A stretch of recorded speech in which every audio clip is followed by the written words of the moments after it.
My very first stove I ever had is right here.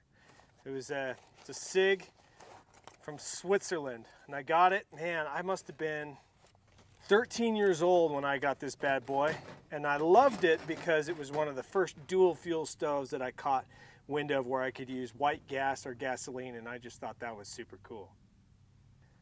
Yeah, so this really is where my journey began with stoves, my very first one. From there, we've had many stoves, many different cook pots, kitchen setups and everything. And today, we still use a lot of the same things that we were doing 10 years ago, but then we also have extravagant kitchens all the way up to fixed kitchens that are like in the X1H behind me here. So let's begin. Let's talk about proven galley systems that we've used over the years with Expedition Overland here. Number one, let's talk about a micro kitchen setup. The first thing that you need when cooking, obviously, is a stove of some kind. For us, it's just Jetboil. This Jetboil is really old. I've had it for a long time, but it still goes with us today. Even though we have really fancy cook partner stoves, etc., there's something about a Jetboil that is just so efficient, especially for making that first pot of coffee in the morning or that first just little quick batch of hot water to get you going. A Jetboil is where it's at.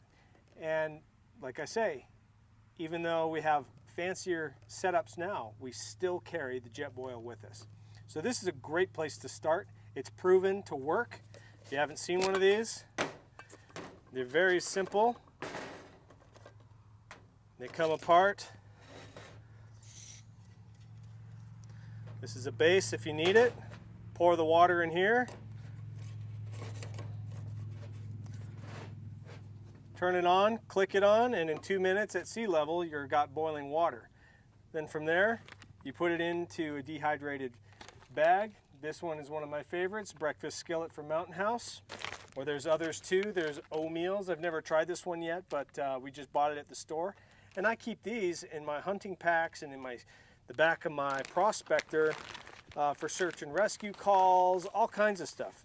And all it takes is the heated water, put into the bag, and with the spork, you have a full kitchen.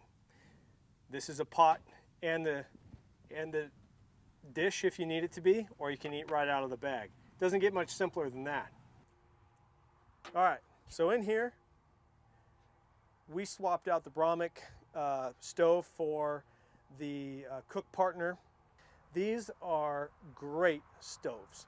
They were originally designed for whitewater rafters and cooking for groups, and then they've since adapted it for overlanding, and I have never found a better stove than this one. It's certainly a buy once, cry once, but you'll have it forever. They break down very simply, rinse out, and their BTUs are second to none. I've never had a hotter stove than this one, and that allows it to compete with the wind and the elements when they're not in your favor.